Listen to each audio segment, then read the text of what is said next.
AFR On Demand is brought to you by Breck Golf. Try Beaver Creek today, just 20 minutes from downtown Baton Rouge in the Zachary area. They've got a PGA Tour driving range, a short game practice area, 30 to 40-yard practice shots. It's a great place to chip and putt and practice if you don't have time for a full round. Book your tee time today, golf.breck.org, golf.breck.org.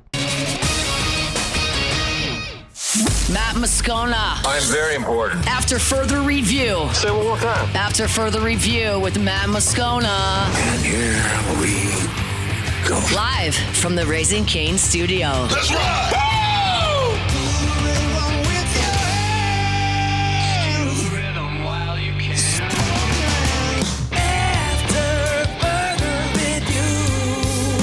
Hour 2, off we go. Welcome aboard. Glad you're with us. AFR powered by Sunshine, your hometown John Deere dealer in Louisiana. I'm Matt. Love you, Matt. Paul O'Neill. They're chanting Paul O'Neill's name.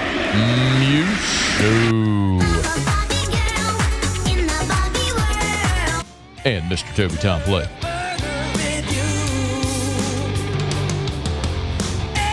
All right, we're here. Glad you are as well. Get out there, make it a good one. Ben McDonald, 15 minutes from right now, talk some Tiger baseball. Our pleasure to bring aboard LSU's athletic director, Verge Ausberry. Verge, great to have you as always. Thanks for the time. How are you? Matt, great to be here with you today. Happy Mardi Gras. Happy Mardi Gras. Man, what a big week for the entire athletic department. Of course, yesterday was the Woodside Energy announcement. Verge, this follows the Nike announcement as well a few weeks back. Maybe you could just speak to the need internally as you see it for innovation like this in revenue generation. Matt, in this time, this is how strong also. We just wanted to say how strong the LSU brand is nationally and internationally, where we stand today. Today's world, like I always say, the new AD is totally different from 3 or 5 years ago. It's all about revenue generating right now. And all of us around the country, all the ADs around the country and administrators around the country, we're looking for new ways to generate revenue. We were advanced on the way, when they did the Nike contract. We were advanced in this year. We've been working with Woodside Energy, a great company for LNG company in our state, who also have about $17.5 billion investments in Louisiana. We've been working with them for a period of time on getting this done. So we didn't wait till they say you could do it. We were very aggressive in it. Clay Harris led the charge in this area, and we was talking about it for a year about what we need to do and how we need to do to get the jersey patches on our jerseys. And we just thought it was a great idea and a great deal. And also, naming the football field, putting the name on the football field. Those are things that now as a new AD, you got to think outside the box. You can't wait for them to give you permission. You have to say, okay, what's the next? Where in athletics do we generate new revenue? With this, the NIL, the rev sharing, buyouts, and things of that nature. You just have to be advanced in it. Verge, what do you say to the fans who maybe push back against the idea of what's quote unquote sacred and putting a logo on a jersey or on the field? We're going to do it in great taste, and we're not going to put those signals and those images all over the place. But, I tell them this is a new day, new age. Back then, like I said, 5 years ago, you wasn't paying football players. You wasn't paying basketball players, any women basketball players, any other athlete. It's just a new era where we at today. Do I like it? I'm a traditionalist guy. Yeah, I played when we didn't have anything on uniforms. I agree, but if we're going to keep up and we're going to compete with the top teams in the United States, we have to do the things that are taking place now.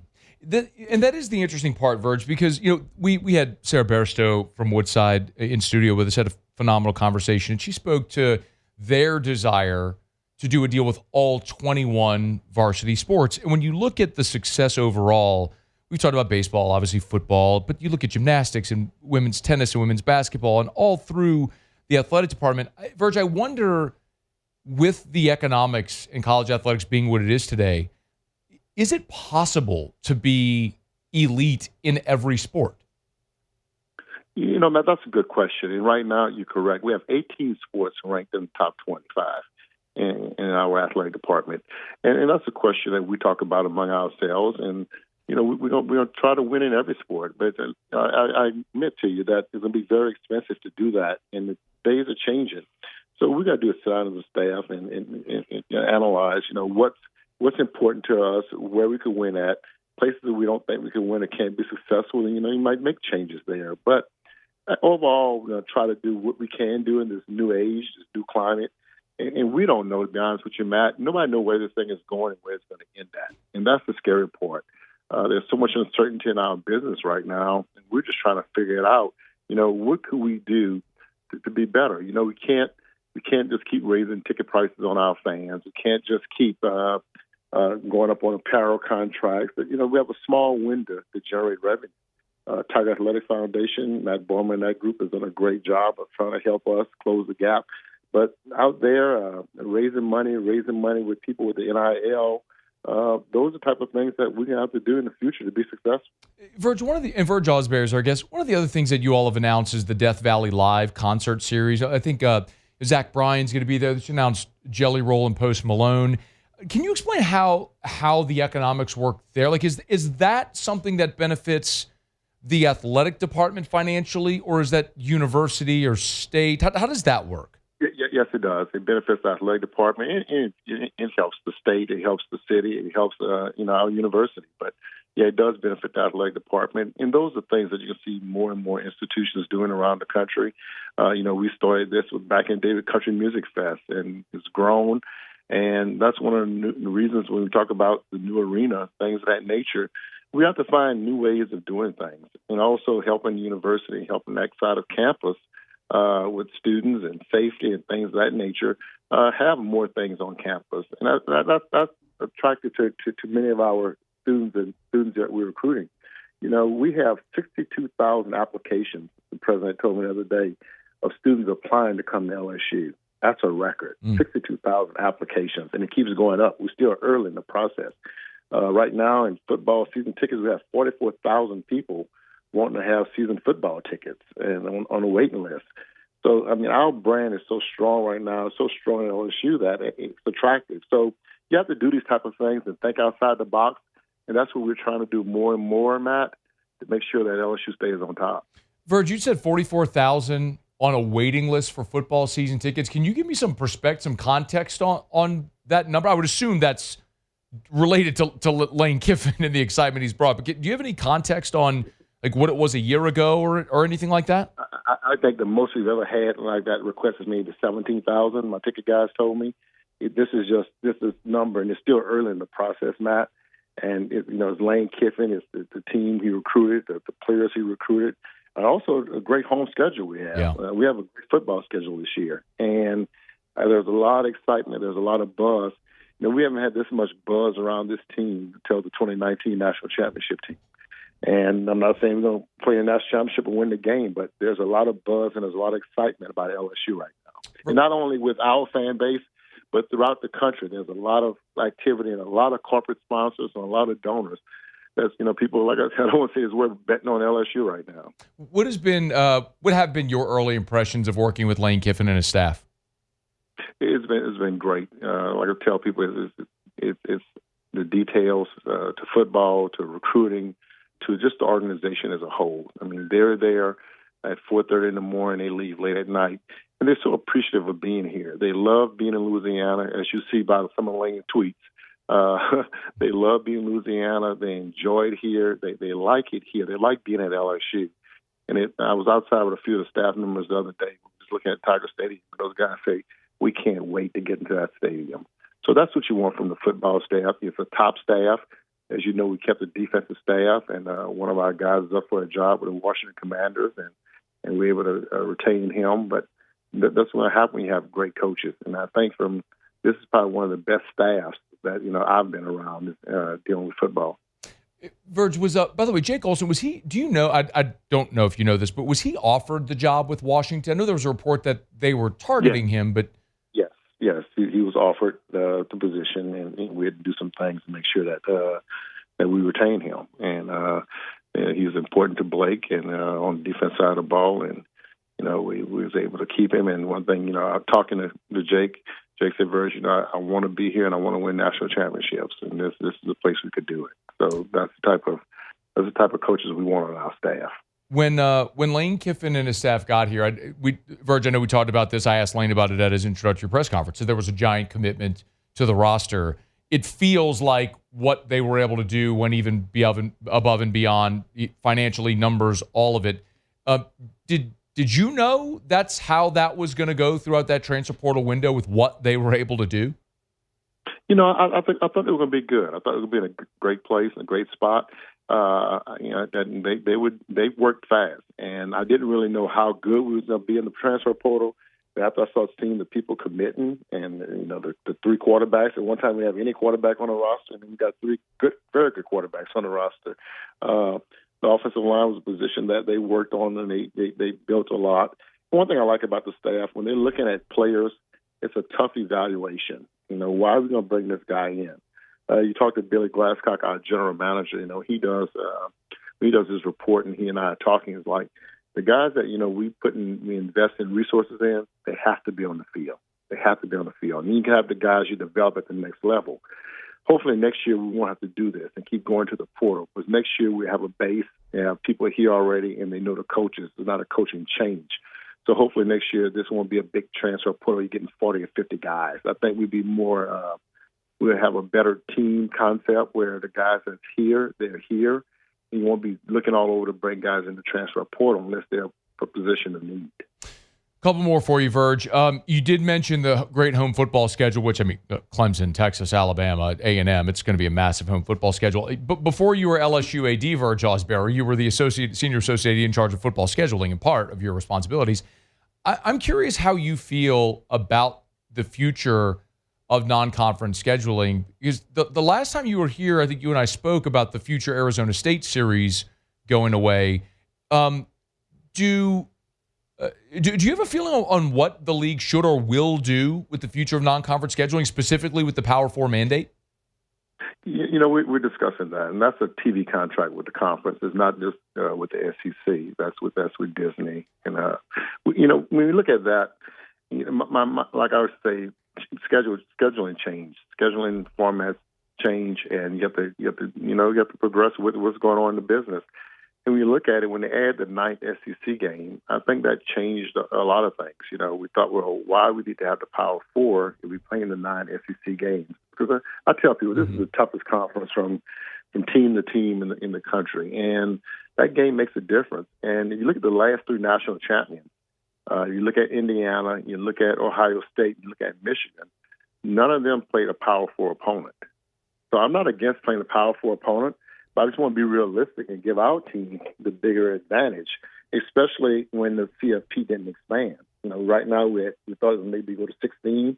Some people, want to go to 24, and it stayed at 12. So if we're going to do this, we need to look at it as a whole, as a conference. What's the biggest advantage for us as a conference by playing the 9th game? Does that give us an advantage as a conference, or give us disadvantage? And right now, a lot of us are saying, maybe if it stays at 12, then it's not the advantage for the SEC. Verge Ausberry, LSU Athletic Director. Before you go, Verge, we talked about the 18 sports that are ranked. One, obviously, that isn't right now is men's basketball. It's your only revenue generator outside of football, and they're really struggling. How do you look at and assess the future of this program under Matt McMahon?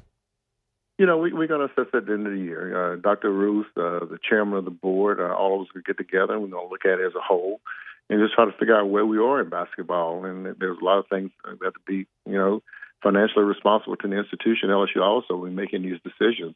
It's not going to be, moving coaches around or firing coaches to fire coaches. It'll be something that we're going to think about it in an intelligent way and trying to make sure, is this the right thing to do at this time? But we're going to assess it, and we're going to assess it from the top to the bottom of that basketball program. But you're right. I feel that LSU basketball should be a winner here. It's our second money raiser here at LSU, and LSU basketball should be in the NCAA tournament. That's just where I feel personally about what we do here in basketball. Over our history and the time we've been here and the great players. I just heard, you had Shaq on one of your commercials just a while ago. We need to be competitive in that sport. So it is fair to say that you've not yet made a decision about Matt McMahon's future?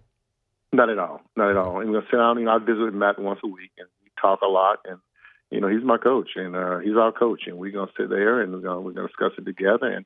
And look, Matt understands this business. He's been in this business a long time. If you coach at LSU, you're not a beginning coach. You understand how this business works, and you understand that winning is important to us as an institution, especially in that sport.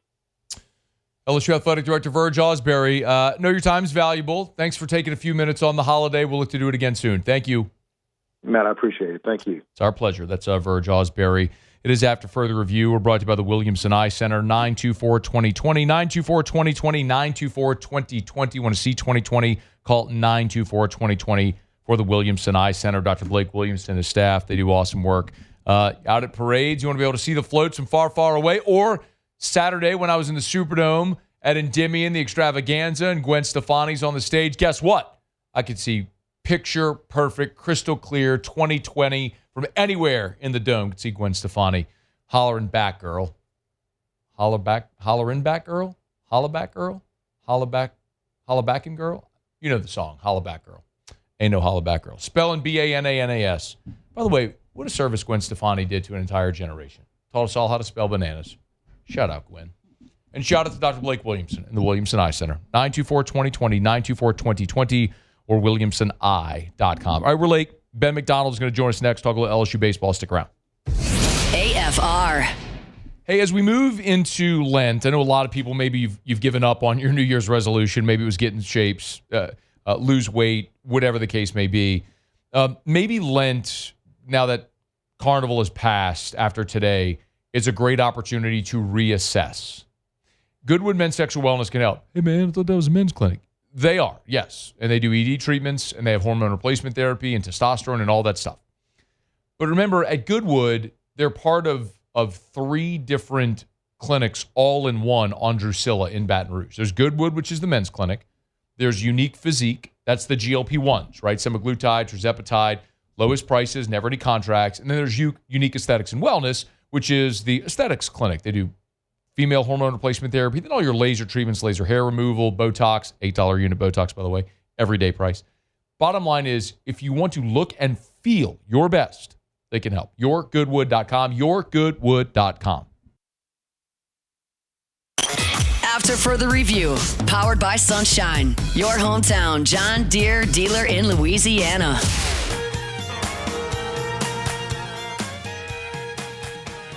And here is the 1-1. Oh, fly ball to center. Center fielder drifting back. Kurikoff still back.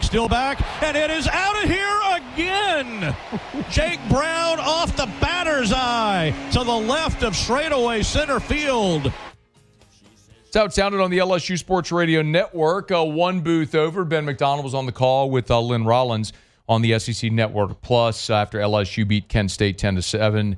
Ben, 4 games in 4 days out at the box. Good enough to spend a couple of minutes with us here. How are you, Ben? Doing good. How about you? Doing awesome, man. Happy Mardi Gras. Thanks for making a few minutes with us. If I asked you biggest storyline coming out of 4 games in 4 days, where would you start? Oh, gosh, that's a great question. To me, I mean, what Jake Brown did, phenomenal. But you don't expect that. But, I mean, look, it's Jake Brown's time. He's been around. He's been a 3-year starter. Jay Johnson's on record saying he's going to be, if we have a lot of success this year, he's going to be one of the biggest reasons why. I took away Gavin Guidry coming back from injury, 4 1/3, 10 strikeouts. Devin Sharon didn't pitch last year coming off a knee injury. 2 outings for him. He looked really good in his 2 outings. So a few of the guys that we just didn't know about going into this year, we're hoping for the best, I thought really shined this week. And obviously the strikeouts stand out from a pitcher standpoint, right? I mean, I think LSU struck out, 64 guys, I think it was, in 4 games. So if my math is right, look, I didn't graduate, but if my math is right, that's about 16 strikeouts. About 16 per game. That's really good, And so that stood out too. And, this offense has a chance because of the pieces that it has sitting on the bench, depending on if the other team starts a lefty or a right-handed pitcher. Jay can really match you up. He can match you up from the beginning, and as soon as they go to a different-handed pitcher, he's able to go to that bench. We saw that with Seth Darnar, who came in off the bench, hit 2 home runs this weekend off the bench, had a big weekend. So it looks like a deep lineup that can really be matched up in different parts of the game to me. Ben, you mentioned Devin Sheeran. He's faced 4 hitters. He struck them all out. Why is he so tough on righties?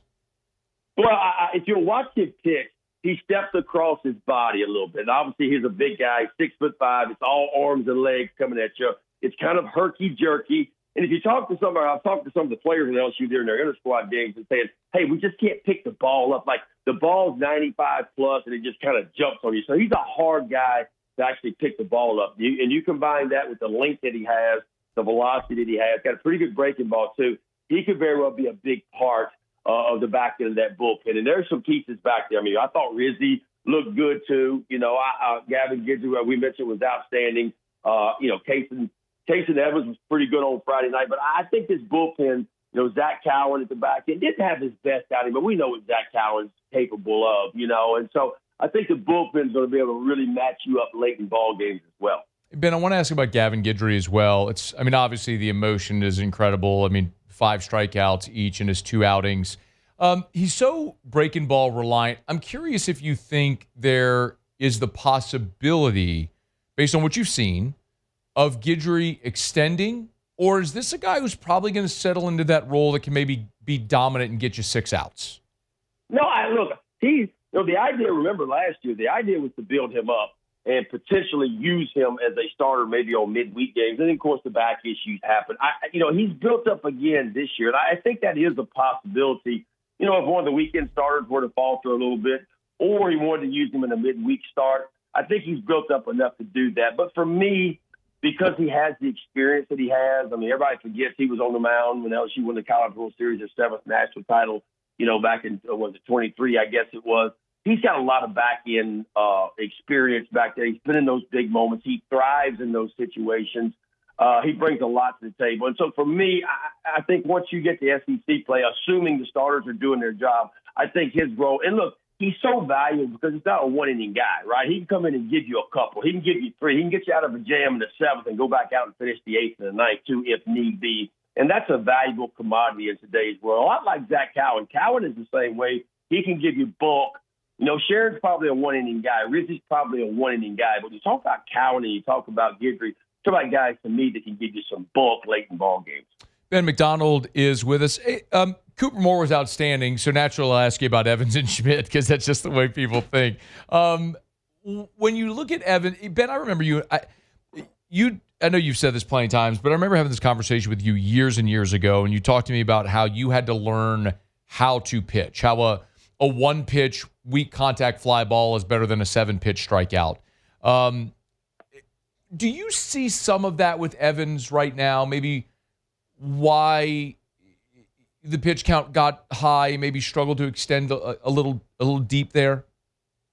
Yeah, it's hard to say this because he struck out 2 in the first, but he had some traffic on a walk and a single, if I remember correctly. And then he struck out the side in the second with a leadoff base hit before that. So he had traffic in every inning. And, the transition, and I try to tell people this, the transition from reliever, although he was a big-time reliever as far as big moments as a freshman. And look, what he did last year, his freshman year, is, you don't see true freshmen do that in the SEC a whole lot. To have leverage opportunities in SEC play on the road like he did at the College World Series, all those things, it just doesn't happen that much. But it still is a transition to go from a reliever to a Friday night guy because you feel a little bit more weight on Friday night because you're the tone setter of the weekend. And the Friday starter is always so important because the Friday guy can go out and give you a really good game. You win game 1. The goal is to win one of the next 2 every weekend. You win 2 out of 3, we know. You win 2 out of 3 every weekend, and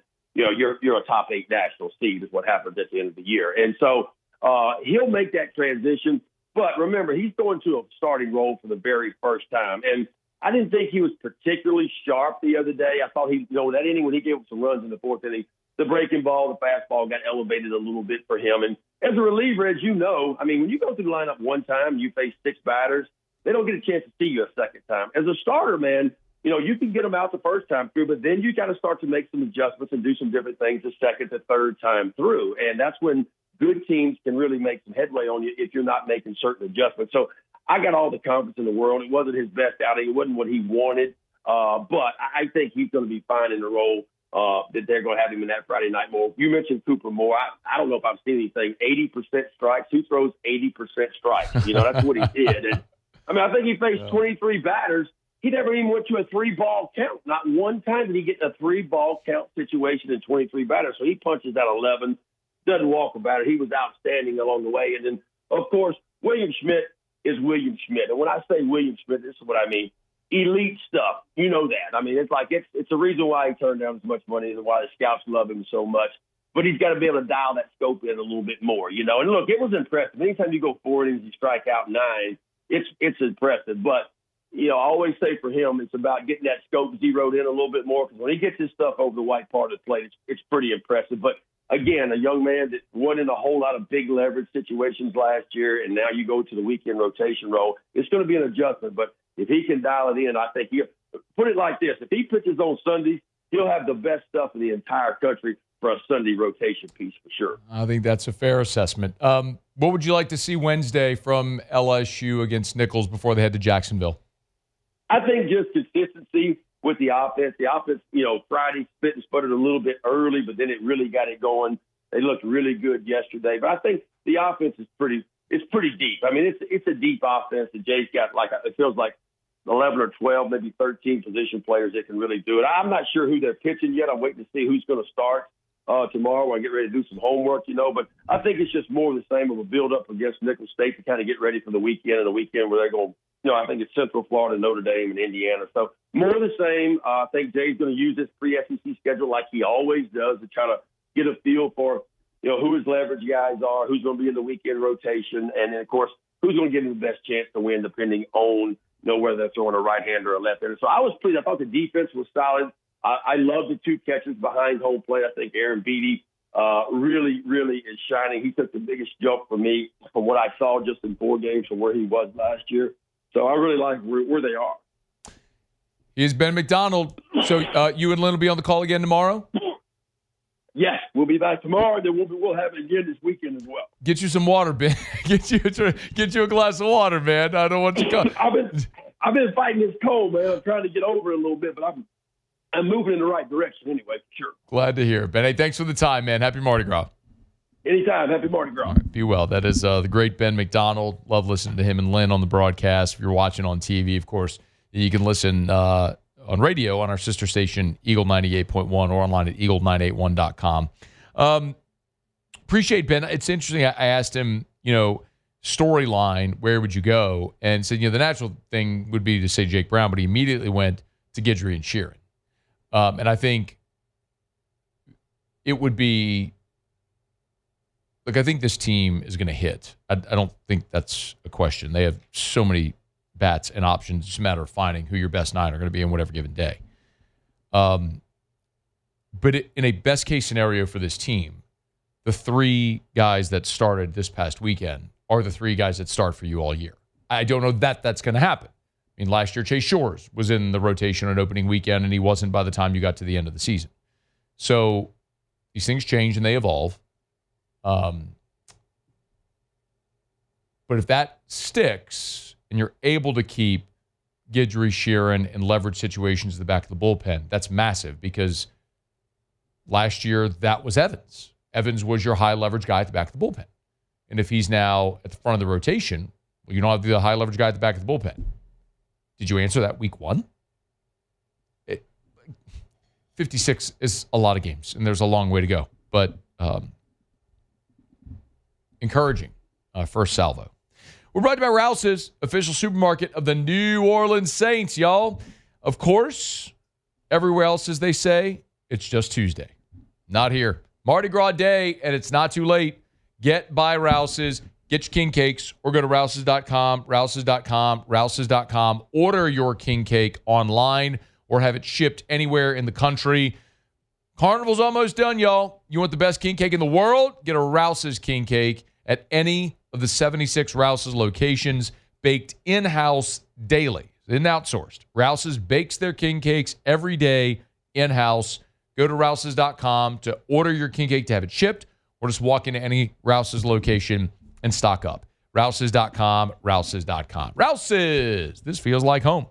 All right, y'all, it's after further review. Rolling along halfway home here on this Tuesday edition of AFR. Shea Dixon was here last hour. Verge Ausberry about 30 minutes ago, thanks to Ben McDonald, who you just heard. If you want to join us, email us, tweet us, text us. Lots of ways you can get involved. 225-396-4400, 396-4400, 396-4400. Lots of ways you can get involved in the show. Let me knock out a quick break. Talked a little bit at the end of last hour about the Saints.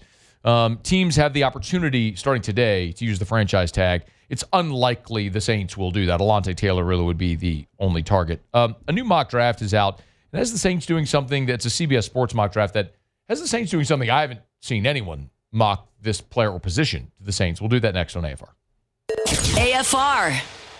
Get Gordon. Get it done. Gordon McKernan Injury Attorneys. Say it all the time. You've been injured in an accident. It's not your fault. Do what injured people in our state have done for 3 decades. Get Gordon. Get it done. I want to say in our state, anywhere in our state, because Gordon and his team have offices all across Louisiana. So if you're in Baton Rouge or New Orleans or Lafayette or Lake Charles or Alexandria or Shreveport or Monroe, no matter where you are in the state, there's a Gordon McKernan Injury Attorney's office near you. Because when you've been injured in an accident, the last thing in the world you want to do is travel. So don't. Get Gordon and get it done. There's a local office near you. Gordon and his team of attorneys do an amazing job with tons of experience, with billions of dollars in damages recovered for their clients, and you could be next. You go to the website, see client testimonials. You can get in touch at the website, or you can call 888-8888, 888-8888, 888-8888, or go to getgordon.com, getgordon.com. Get Gordon and get it done. After further review, powered by Sunshine, your hometown John Deere dealer in Louisiana. She thinks my tractor's sexy. It really turns her on. She's always staring at me while I'm chugging along. One of the most interesting mock draft projections I've seen for the New Orleans Saints. Josh Edwards, who's been a friend of the show over at CBS Sports, you'll call on him around draft time and trust his analysis of some that he does. He's one of many draft analysts. But as you look through a lot of mock drafts now, everybody is seeing the same thing at the top of the draft with Fernando Mendoza, number 1 of the Raiders. That's about where the consistency with a lot of these mock drafts ends for what Josh Edwards did. He's got David Bailey out of Texas Tech going number 2 to the Jets. I haven't really seen that from many mock drafts. Spencer Fano, number 3 to Arizona, the big offensive tackle out of Utah. He's got Arvell Reese going 4 to the Titans. That's one that we've seen pretty commonly mocked near the top of the draft. A lot have Arvell Reese going 2 to the Jets. Carnell Tate, the wide receiver out of Ohio State, number 5 to the Giants. Caleb Downs of Ohio State, 6 to Dallas. Obviously, Dallas was atrocious defensively. Reuben Bain, 7 to the Commanders. And then with the 8th pick, he's got the New Orleans Saints taking an Ohio State player because, of course. He's got the Saints taking Ohio State linebacker Sonny Styles. 6'5", 243. Edwards ranked Styles as the 11th best player in the draft and the 2nd best outside linebacker behind only his teammate, Arvell Reese. And he writes, some will finish this process with Sonny Styles among the top 5 overall prospects, perhaps even number 1. His father played for the rival Falcons. His brother Lorenzo is a cornerback in this draft class. Demario Davis is both 37 years old and open to departing the Saints in free agency. Styles steps in as his replacement. Interesting. So at 6'5", 243, he's projecting him as an off-the-ball linebacker on the inside. As a massive 6'5" linebacker. It's a bit of a throwback, actually, when you think about guys like Urlacher, and they just don't make them like that really off the ball anymore. I don't know. I'm a little perplexed by that pick, and I'm not denying that the Saints very likely are going to need linebacker help. But I'm going to be consistent here because I want to tell you the same thing with regard to drafting an off-the-ball linebacker that I would drafting a running back. you can find elite level inside backers outside of the top 10 picks in the draft. Again, I think sometimes when we look at mock drafts or we think about projecting in a draft, or thinking a first round pick, we think, we got to use a first round pick on X. One of the best uses of draft capital that I would argue the Saints ever used was Ryan Ramczyk. And not just because they hit, but remember they had 2 first round picks that year. And they used the 11th overall pick on Marshawn Lattimore. Because if you're going to draft that high and you have a chance to take who you think is the best cornerback in the draft, you do it. Well, the Saints had a first-round grade on Ryan Ramczyk, and they were drafting 32nd. Remember, it's an important note because even though 32 players are going to be selected in round 1, there aren't always 32 players that have a first-round grade. Does that make sense? Like, meaning if you were picking in round 1, would you award this player a first-round grade? Well, if you have a first-round pick, I mean, you're going to take a player in round 1, even if you're later in round 1, you don't have a first-round grade. Well, the Saints had a first-round grade on Ramczyk, and he lasted all the way to 32. So they got what they thought was incredible value on Ramczyk at 32. And so I look at this and I go, you're not always going to find players later in round 1 that have a first-round grade. But guys are going to be taken in round 1. So when I'm drafting 8th overall, I'm taking a player at a position where I cannot get requisite value of that position outside of this pick. Like knowing I have an opportunity to take the best cornerback in the draft or a true dynamic number 1 game-breaking wide receiver. Those are things, typically, there are exceptions, that you're not going to find outside of the top 10. I feel like you can find an off-the-ball linebacker outside the top 10. I mean, the Saints drafted Pete Werner with a second-round pick. DeMario Davis, I believe, was a third-round pick in his draft coming out of Arkansas State. Alex Anzalone was a day 3 pick when the Saints took him out of Florida. You can find, Caden Ellis was a 7th-round pick who became a very good player. All that to say, you can find starters, very good starters, in the draft at off-ball linebacker outside of the top 10 picks. What I am looking for in the top 10 is positional value I cannot get outside of the top 10. That's why my stance on Jeremiah Love is not anti-Jeremiah Love. It's anti-taking a running back with the 8th overall pick because you can find great value at running back outside of the top 10, outside of round 1, outside of the first 2 days. You can find value at running back. You can't find a lockdown number 1 corner outside of round 1, generally speaking. So that's what I'm looking for with the 8th overall pick. Maybe we'll reach out to Josh, get his take on Styles and why he likes him to New Orleans with the 8th overall pick. But that's going to be a tough spot for me to be okay with taking a player with an off-ball linebacker at 8 overall. All right, we're right about Arco Power Systems. ARCCO, arco.com. Hey, our friends over at Arco signed a lease in Houston. They go as far west as San Antonio, as far east as Mobile, up to Little Rock, Dallas, Austin.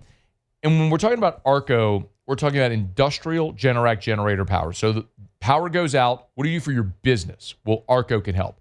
Turnkey industrial energy solutions. They can install a Generac industrial standby generator. They can service your Generac industrial standby generator. They can lease you an industrial Generac generator. It's Arco Power Systems. They always say it's generators built for business, and at Arco, their business is your business. Nursing homes, grocery chains, hospitals, hotels, banks, chemical plants, gas stations, universities, governments, municipalities. If you need industrial generator power for when the power goes out, you need Arco Power Systems. ARCCO, arco.com, ARCCO. Be proactive, Arco Power Systems, arco.com. All right, y'all, it is after further review. We're going to knock out our final break of hour number 2. Muse will do Tigers and the Pros. A couple of things I want to get to in hour number 3. I do want to talk about Jake Olsen staying at LSU. That's something that transpired over the weekend while we were away. I'll get to that in the next hour. A free agent running back target that's being projected to New Orleans. We'll get to that in just a little bit. And a very special anniversary that I want to tell you about coming up next hour as well. We got a ton to do, and glad you're here. It's AFR. AFR. Just plant something. It's that simple. Weather's been nice. Get outside, get your hands in the dirt, and just plant something. Clegg's can help you do it. Get by any of the 4 Clegg's nursery locations. They're open today. Even though it's a holiday, it don't matter. The 4 locations at Clegg's, they're open. Sieg Near Airline, LA 16 in Denham, Mid-City on Donmore, and the Garden Center on Greenwell Springs. Was chatting with Miss Teresa just yesterday. Just get out in the yard, y'all. They have everything you need. Plants arriving daily, and they always have great deals. Boston Fern hanging baskets right now, $12.99. They've got Johnny Naylor seeds. They've got rose bushes. They've got tropical hibiscus plants. It is time. Plant your garden, vegetable, tomatoes, Johnny Naylor's garden seeds. They got them at Clegg's Nursery. Don't matter what you want to plant, just plant something, and Clegg's can help you do it. So get by any location. Buy local, shop local. Tell them Matt sent you to Clegg's Nursery. After further review, powered by Sunshine, your hometown John Deere dealer in Louisiana. She's the only one who really understands what gets me. She thinks my tractor's sexy. All right, we're wrapping up hour number 2. We are brought to you by River Parish Contractors, great new partner of ours here on AFR. And you got a chance to meet the folks over at River Parish Contractors just a few weeks back. And man, just such an impressive organization with great people. And shout out to all the folks over there. They're all big fans of the show and the station.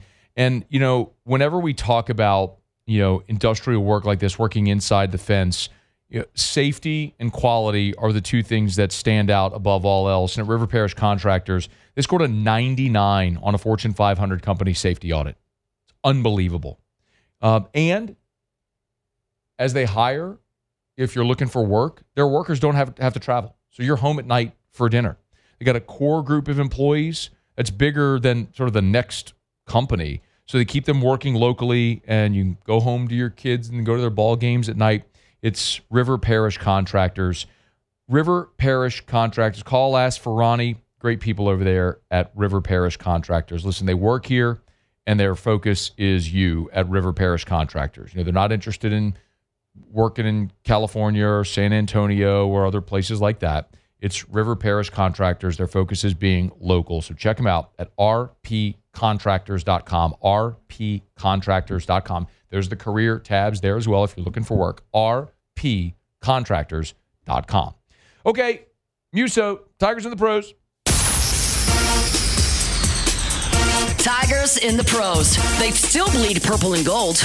They're just really rich now.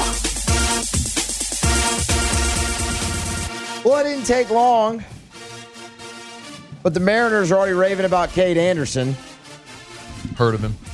Has yet to make his professional debut. Remember, he didn't pitch in the minor leagues a year ago after they took him in the 2025 draft, but he is in spring training right now with Seattle through a live batting practice on Sunday against the Mariners regular and did Cade Anderson things. Their president of baseball operations, Jerry DiPoto, mentioned that Anderson is likely to begin the season in high A, but it is thought that he could make his major league debut in 2026 with an outside shot at the rotation. Something to keep an eye on. The Mariners are one of 10 teams that open spring training games this Friday. That's Tigers and the Pros.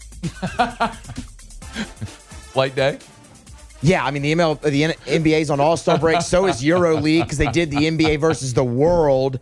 I was looking for some franchise tag stuff. Yeah. I didn't mind the All-Star game. Tigers and the Pros brought to you by Shaw Bills today. Shaw Bills Tire and Auto Service. Of course, it is Carnival, but maybe you have the day off. Maybe you have the week off. Time to maybe think about getting some work done to your vehicle if you've been putting it off. Name brand tires at wholesale prices. They treat you like family, so they keep you coming back year after year after year. I was not ready for just the one-story Tigers and the Pros from Cade Anderson. But nonetheless, shout out Cade Anderson and shout out to Shaw Bills Tire and Auto Service. ShawBillsTire.com. Man, Miss Beth, Martin, the whole crew at Shaw Bills. They've been great partners of ours for years. If you need tires, they're the best. They're locally owned and operated as they've grown. ShawBillsTire.com. ShawBillsTire.com. Shaw Bills, we keep you rolling. I know most people don't give a rip about the NBA All-Star game anymore. The All-Star weekend was kind of a disaster. With somebody got concussed on the dunk contest. Did you see that? Did you watch it? No. Oh, go look. I can't believe you missed it. What? Yeah, I don't know who it was. It might have been a G League guy, but he was trying to do a dunk and like hit his head on the side of the backboard, landed, and then banged his head on the ground. It was a nasty scene. I don't mean to laugh. I really don't mean to laugh. And it was also like a half-empty arena there in Inglewood as well. But I like the All-Star game, the way they did it with the Stars, the Stripes, and the World. They actually did build some competitiveness. Like it was actually a competitive round robin that they did, which was kind of cool. So maybe bringing that back. But the dunk contest probably just one dude just did a dunk. He just ran up the lane and just did a dunk. Just one-handed dunk. It was just okay. AFR. After further review. Sports Center is coming up. When we come back after Sports Center, I do want to talk about the Saints targeting a free agent running back and Jake Olsen staying at LSU. I'll give you some thoughts. We are brought to you by South Point Volkswagen and SouthPointVW.com. New certified pre-owned in Baton Rouge and online at SouthPointVW.com. SouthPointVW.com. Hey, if you're in the market for a new vehicle, the thing that I love telling people about the most is just to put Volkswagen on your list. Because I think sometimes we're all guilty of this. You know, there's some, if it's brand loyalty or a certain style of vehicle that you like or something like that. I want you to put Volkswagen on your list. I'm not telling you to go buy one today. I mean, I'd love it if you did, but just put it on your list.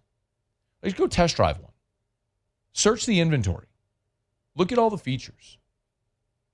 The safety features, the great German engineering, the luxury, the affordability, it's all there at South Point Volkswagen.